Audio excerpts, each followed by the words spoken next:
All right, guys, full disclaimer on this video.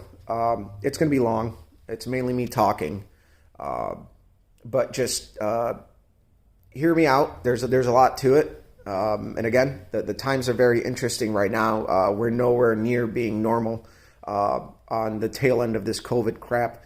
Uh, I'm gonna, in the video I go into detail about things. I think it's things that affect all of us, especially if you work in the trades. If you work in an industry that's parts reliant to get work out. Not only that, but for us as well in the hobby, getting parts. So I think if you guys, it's going to be an interesting year for a lot of active people in the hobby, and I'd really be interested to see where other YouTubers go with it, because there's people that make money doing it, but there's a lot of guys that are really thrifty, and they're smart with getting parts. I've been that way myself, but I think I'm on the tail end of doing some of that stuff. And I think, like I said, the engine that's on the run stand right now is going to be my last serious effort with the small block olds. And after that, we might just change platform for power and just stick to something that will be more easily repairable. And I wouldn't say consistent, because power is power. It comes down to the driver. But if something goes wrong, I need to go down to the Walmart and get like a crank for a small block Chevy, right? And that's a joke on my part. I always make that joke. So you can almost call anybody and find a crank for a small block Chevy, whether it be like a Cali's crank or something like that. So I think this year, not only that, I think we're going to change tracks, me and my buddy, for running Sportsman. And I think one of the things that we're deciding on, and why, is because, again, we're kind of looking at the forecast financially, and it's like, if you run 2 weekends out of the month and you have the same drive between two tracks almost, well, you're looking at your fuel cost. If we run at the one track, probably most of my videos come from one track, not where we run points.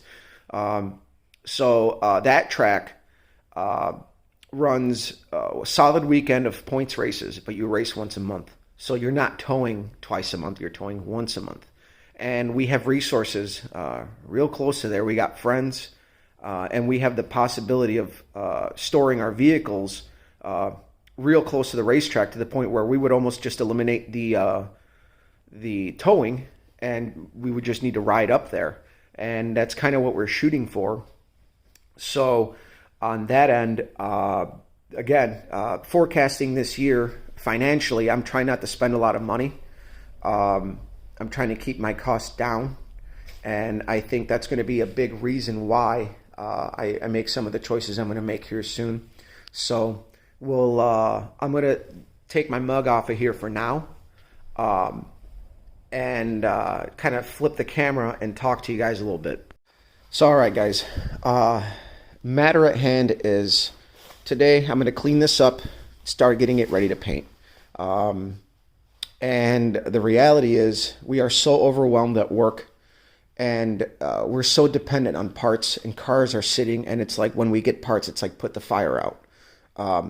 I worked Saturday last week. I worked Sunday last week. I worked till 9 o'clock on Tuesday welding up a car, and I usually stay an hour late here and there. So my week could have ended Thursday at 2 o'clock. But we got stuff to do. We got commitments, and that's, we are in the service industry, so that's what we have to do. We got angry customers because we've had their cars for a long time, and it's stressful. I'm at work a lot right now, and it's just a necessity to just keep my head above water and not be overwhelmed. I mean, I know that the people I work for don't push me, but I don't like seeing cars sitting. It gives me anxiety. It makes me nervous, because I know that as soon as parts come in, it's going to jam up another job. And and that's one of the reasons why we're going to change gears here a little bit. So as far as the engine on the run stand goes, everything is really good, but I got a last minute concern before I pulled it off the run stand. I was going to take it off the run stand and bring it home today, but I'm leaving it on the run stand until I figure out where it's going to go. I have to drop the oil pan. So a couple of things. The oil pump that I took from that I took that oil pump from a big block. We cleaned it up. It was blueprinted. But I don't believe that engine had like cam feed restrictors or lifter restrictors, because I know the guy who blueprinted that pump and he doesn't do that stuff. I think what's going on is between the lifter restrictors, we're building up a little bit too much oil pressure. It's a high volume pump, and it's set to, I forgot what it's set to, but I asked the guy who pulled it off of, the guy who had the big block that it was on, and he said, I asked him what his oil pressure was at the very beginning, and he's like, I'm like, okay, so yeah, there's something going on here. I don't think it's the pump necessarily. I think it's just the way the pump was set up and my things that I got going on the engine. Again, budget build type bullshit that happens when you kind of somewhat semi-cobble up stuff and you're learning stuff as you go as well. Because for me, I told you guys from the beginning, I've never ran restrictors on anything, especially on a small block. It's never an issue. So I called my machinist. I haven't heard back, but ideally with the time frame that I have, being so busy at work, I think I'm just going to hand the engine over to him, have him run it on a stand, see what he thinks, because when the engine's cold, this thing will peg 100 PSI on the oil pressure gauge. And when it's cold, or when it's once it warms up, it settles in, kind of like this engine.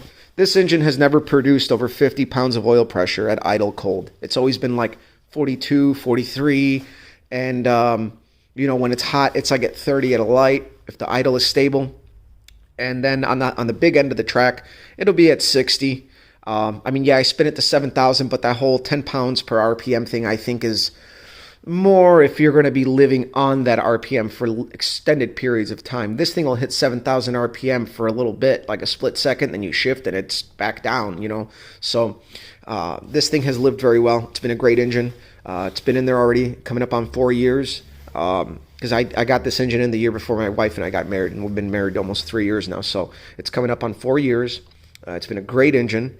The concept of that other engine was a utilitarian backup, but it also needs to be good. And it wouldn't be the first time I took an engine apart after I got it done. It happened before. It's a long story, but I'm not going to get into it to keep this video kind of short. But either way, I'm going to drop the pan, or either that or have my machinist drop the pan, change the pump, put it back on the run stand. His run stand's a little easier to work on than mine. And then I'm also going to have him do a valve job, because I think the guides on the one cylinder head are just either worn or it's the seals. But my vacuum reading is very stable for having a solid lifter cam. We're pulling like 10 inches of vacuum, which is really, really good, I think, for what it is. It bounces a little, but you're going to get that with that type of a cam. You're never going to have a super stable vacuum reading, but it's not like bouncing off the charts. It's got a little bounce between like 10 and 11, and that's it. So it's fairly good. Again, the oil pressure is good. The engine makes no noises. It's actually quite scary how quiet this engine is.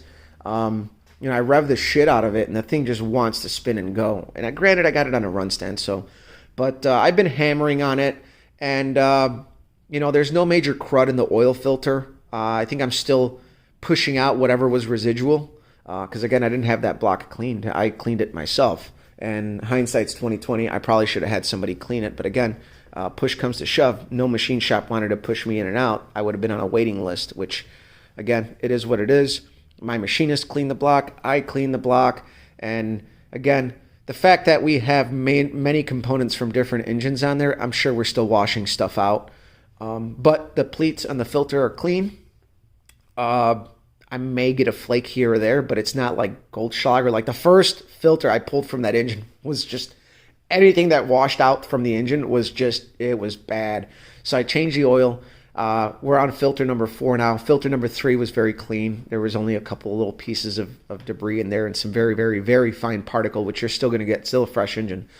So with all that taken into consideration, I'm leaning towards just having somebody take over on that engine for me. It'll be the first time I hand something over, but I got a really good rap with my machinist. I really like him. He's a good guy, calls me for advice. He's currently building an Oldsmobile big block for a gentleman right up the street here, actually.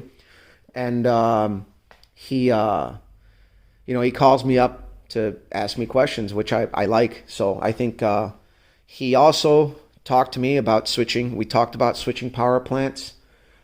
He's got something he can put together that'll be contingent for either me or my buddy that are running points. He just needs a crank. So I think I'm gonna find a good crank for him, and we're gonna build something just to have, because at this point in my life, you know what? I've done a lot of building. I've done a lot of stuff. It's time to just go out and race and quit worrying about stuff. The Oldsmobile stuff for me has been very reliable, but again, I actually, this is probably the longest an engine has ever been in the car. To make that comment, at least. I'm not saying they're unreliable, but the cost that's inherent, you can pick Chevy stuff real cheap, and I'm leaning towards conventional Chevy power just for the sake of having that. If I need to order up a crank, I can literally get a crank for peanuts versus an Oldsmobile crank. Because again, if I did the stroker, and this is what you guys got to keep in mind, if I did a stroker between the rods, crank, and pistons, I'd be in at about $3,800 in just parts. That's not machining. It's very expensive. It's getting very expensive, and I'm trying to keep my costs down. Again, that's going to be the theme this year. So we're going to see what happens. I haven't heard back from my machinist. I'm going to be daily driving this car. This car gets a little bit better fuel economy than my Suburban, believe it or not. It's not bad. And with my sister-in-law living with us, I'm just probably just going to park my Suburban at the shop and just drive this daily. It'd be just easier. So either way, guys, I'm going to try to keep it as short as possible, but I'm trying to fill you guys in, because I know I said in March I was going to get ready, put the diff in, this, that, and the other, and it's like, you know what? I'm looking on the horizon, and man, I don't know if I'm going to have time. Again, hindsight's 2020. I probably should have taken advantage of all that stuff last year. Instead, we were just kind of victimizing ourselves with COVID, and I think that was a lot of us, where it's like, man, there was just no motivation. You couldn't go anywhere. People, were depressed. Everybody's locked down, and I had no motivation. And this year, I changed my mentality. I'm hitting it hard. If you guys follow me on Instagram, you'll see I've been posting up a lot of work from work, not home. My collision stuff, and that's kind of been fun to document more, and I'm actually having fun doing that, diving into that. So I think this year the main goal is going to be documenting our points races, any small changes we make to the car. I'm still going to plan on making some changes. I want to get taller tires for the front, little stuff like that. But at the end of the day, I'm just trying to keep the car out there racing, and I'm not trying to have a lot of work this year. Last year was not a lot of work, but a lot of work towards the end there. So, we got our transmission done. It's the first transmission I sent to get built by a pro, and I went with like the best of the best, at least locally. And, so on that note, guys, we'll let you go. Let me know what you think. I think this is a subject that affects all of us. So share, like, subscribe. We'll see you around.